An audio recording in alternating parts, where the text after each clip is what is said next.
umva muvandimwe iki kiganiro kirebe ariko ukore subscribe kuri T Benjamin TV. Niyo wampa amafaranga sinareka gutambira Imana yanje, oya sinakwemerera kuko uwo mwami wanje andutira byose. Niyo wampa isi yose sinareka gutambira Imana yanje, oya sinakwemerera kuko uwo mwami wanje andutira byose. Niyo wantuka byinshi sinareka gutambira Imana yanje, oya sinakwemerera kuko uwo mwami wanje andutira byose. Niyo wampa mwiza, uri mwiza, uri mwiza Mana yanje, uri mwiza, uri mwiza, uri mwiza, uri mwiza Mana yanje, uri mwiza. Iyo mu gusenga uri mwiza, uri mwiza Mana yanje, uri mwiza.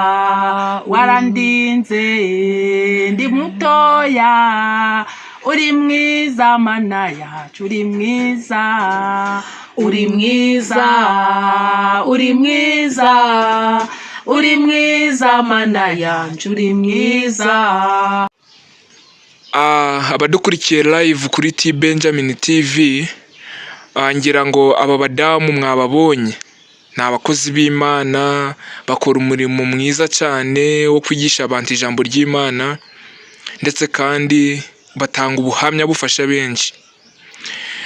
Umudamu umwe ngira ngo muramuzi, ngira ngo mwamubonye, hari igihe twamuzanye mu kiganiro muramureba, ababwira ubuhamya pe bufasha benshi. Nanjye kenyine numvishe mfashijwe riyare uwo munsi. Ubuhamya bw'umubyeyi bwarankoreye cyane. So hano yatuzanye inshuti ye magara, ntabwo muzi ariko ari buze kubibwira. Nyine nzi ko murafashwa mbe. Waramutse madamu? Yego sebo. Umeze ute? Ndaho. Amazina yawe bakwita nde? Banyita Tumushime Peace. Tumushime Peace. Yes. Kazina keza bambe. Uturuka hehe, uvuka he? Mvuka iwacu ni Busanza. Busanza. Ariko ntuye muno muri Gisoro Kamonyi. Ku Kamonyi. Kuna agace keza cyane mu town. Mu town Imana yangiriye neza. Inkura mu musozi. Iranzana intereka mu town, ubundi mu town. Yesu yangiriye neza. Mazima. Ni ibintu byinshi byo gushimira Imana, ndi kureba umunezero urawufite. Nokuri.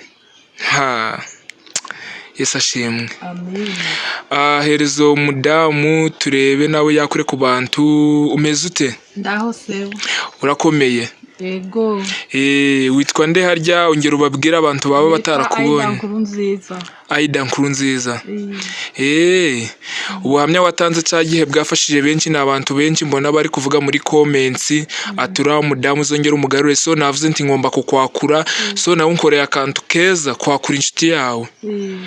So ngira ngo hari akantu n'ubu ngubu mufite ko mwasharingira abantu mukabasangiza, nyine bagakomezamo gukunda umurimo w'Imana. Ndabona ufashe Bibiliya. Hari icyo ugomba kuba uraho ngaho ufite wabwira abantu muri iyo Bibiliya. Ndashaka ngo usangire n'abantu nk'umurongo gurukumva gwafasha abantu. Hariho imirongo yagira mfasha mu Bibiliya, kagenda ndayisoma ikamfasha mu buzima bwanjye, mu rugendo rwanjye rwo gukizwa, maje kwemera Yesu nk'umwami n'umukiza. Hariho igice cya ubutumwa bwiza bwanditswe na Yohana, igice cya mbere umurongo wa 12. Haravuga ngo abo bose bamwemeye bakizera izina rye, yabahaye ubushobozi bwo kwitwa abana b'Imana. Abana b'Imana. Wakoze. Rero iyo ntekereje kwitwa umwana w'Imana numva binezeza cyane. Nicyo gituma nanjye mparanira cyane ngashaka Imana mu maso nyisenga nyisaba nyizera kugira ngo nanje nitwe umwana wayo kandi siko kandi ngakora ibyo ishaka nkumvira amategeko n'amateka yayo kugira ngo niza nanje zanjane mu bwami bwayo. Amina. Aha ubwo murongo ngira ngo ni benshi gufashije abantu bari kumviriza kano kanya, ntabwo baba bafite uko banakubwira kuko ariko ngira ngo bafite numero zawe. Hari abantu bafite numero zawe barazifite, so bamwe bagomba no kuguhamagarira ijoro kumva bari kugushima ati wakoze nafashijwe, kuko uwo murongo kano kanya nanjye ndi kumva umfashije.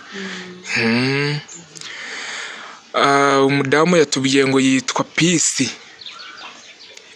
ngo witwa Peace, ariko nari nibagiweho gato. Ni Imana yankuye mu musozi ibusanze iwacu, iranzana intereka muno muri Gisorokamo. Ntabwo ndimo njenyine, nagize amahirwe ya kabiri, impereza undi mufasha. Ubwo nitwa izina Peace Edward. Peace Edward. Yes. Ako kantu ni keza. Uri umumama urubatse? Ndubatse, mfite abana. Mfite abana batandatu. Abana batandatu. Yesu yakugiriye neza. Yangiriye neza. Yankuye ahakomeye. Mazima. Ntabwo byari byoroshe.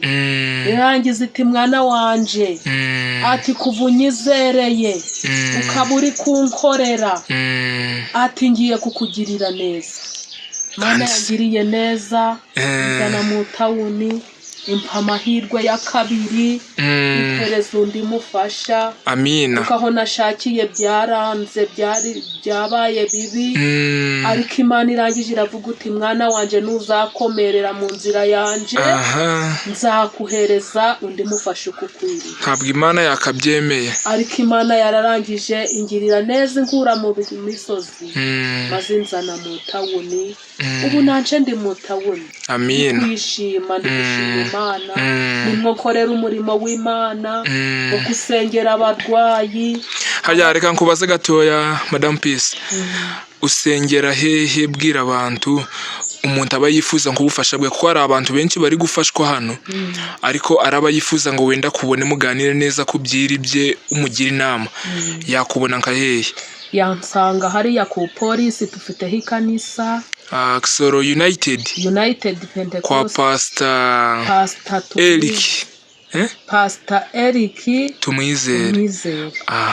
Uwo niwe pastor wanje, niwe undera. Kandi umupasiteri mwiza. Ni mwiza, nta kibazo rwose. Umupasiteri mwiza kuko ndamwiziye, aturuka mu village ya Gishegera.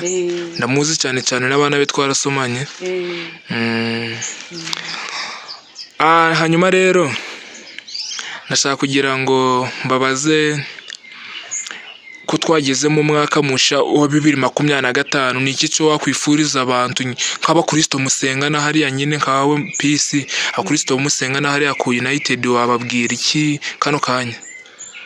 Icyo nabifuriza, abasenga bagomba gukunda Imana, kuko Imana ni inyembaraga, Imana ni inyamaboko. Ntawayizera ngo yo iteka kugukorera ibikomeye. Rero niba yikomereraho, izabafasha muri byose, bagere ku byo bashaka muri uyu mwaka, bagere ku byo bashaka muri guno mwaka tutangiye. Izabagirira neza, ntabwo izabatererana, kuko niyo yavuze uti ntabwo mbasize nk'imfubyi, ahubwo mbasigiye umwuka wera. Hari akantu bavuga ati icyo yatangiza kirangiza. Niba yaravuze uti uzabaho, ntabwo izaguteragirana, uzabaho. Nubwo abanzi baba batabishaka, uzanabaho.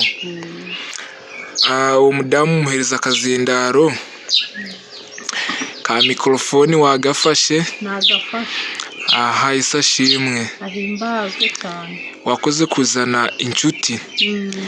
Kano kanya ndi kubona abantu muri comments bari gushima kuvuga nti ibintu byaryoshye, atabo badamu bakomereza aho ngaho, mbega bamwe bari kugira ngo bibaye mwahora hano live kuko biri gufasha benshi bakoze gushima abantu hano bafashijwe.